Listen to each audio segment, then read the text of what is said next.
Kita pasti pernah ketemu sama anak kecil yang gemuk, pipinya cabi, lehernya pendek, perutnya buncit, dan geraknya sedikit lamban. Lucu dan gemes kan? Tapi teman-teman tahu nggak sih, sebenarnya dari hal itu ada satu sisi yang cukup mengkhawatirkan loh. Apa itu? Yap, takutnya anak kecil itu terkena obesitas, apalagi kalau cabinya berlebihan.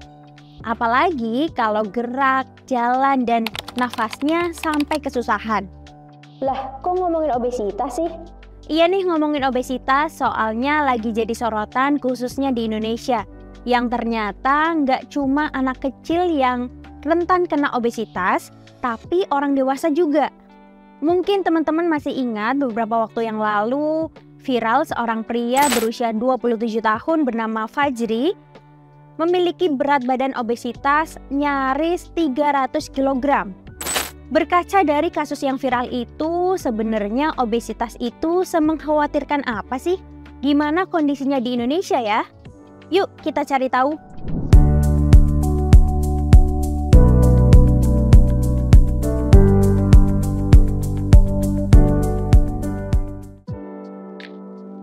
Obesitas mungkin udah nggak asing di telinga kita. Di masyarakat kita seringkali dianggap lumrah, bahkan kadang dianggap sebagai indikator kebahagiaan atau kemakmuran. Ada juga yang bilang, gak apa-apa, yang penting sehat, tanda kita bahagia kan? Sekilas mungkin hanya akan dianggap sebagai kelebihan berat badan. Padahal kalau ngomongin kelebihan berat badan, gak cuma soal penampilan kan? Namun juga berbicara tentang kesehatan dan risiko berbagai penyakit tidak menular. Maksudnya apa tuh? Yuk kita bahas. Kaitan obesitas dengan risiko penyakit itu beneran ada teman-teman. Meskipun sebagian masyarakat menganggap obesitas itu bukan penyakit, tapi sebenarnya obesitas itu merupakan kelainan atau ya suatu kondisi kesehatan yang mengkhawatirkan. Kalau kata Organisasi Kesehatan Dunia atau WHO, obesitas itu sebagai akumulasi lemak yang nggak normal atau berlebihan yang dapat mengganggu kesehatan. Tuh, definisinya aja kan mengganggu kesehatan ya. Yang tentu aja bisa memicu beberapa penyakit. Risiko penyakitnya apa aja sih? Sesuai yang diinfokan Kementerian Kesehatan, obesitas itu jadi faktor risiko terhadap penyakit-penyakit nggak menular yang berakibat komplikasi. Mulai dari diabetes, jantung, kanker, penyakit tulang, dan persendian hingga hipertensi. Sebenarnya kalau ngomongin obesitas kan bukan cuma penyakit yang sifatnya klinis ya. Tapi obesitas juga berpengaruh terhadap psikis seseorang. Seperti bisa ngurangin rasa percaya diri, ngeganggu produktivitas harian, bahkan menyebabkan stres dan depresi.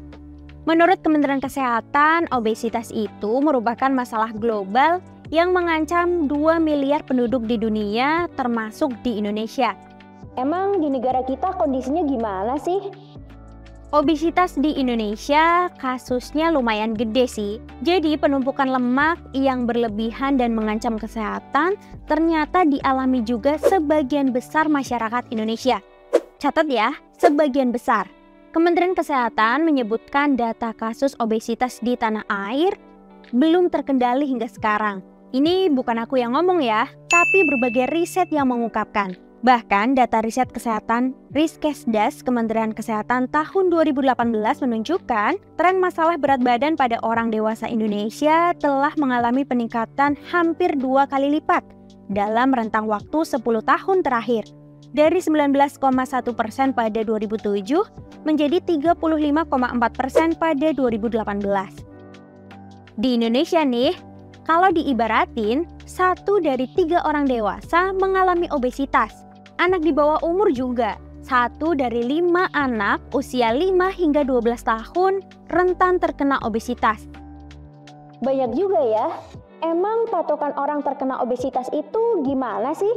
Nah, menurut standar yang ditetapkan WHO, bagi masyarakat Asia khususnya di Indonesia, bagi seseorang yang mengalami obesitas itu memiliki indeks massa tubuh atau IMT di atas 25.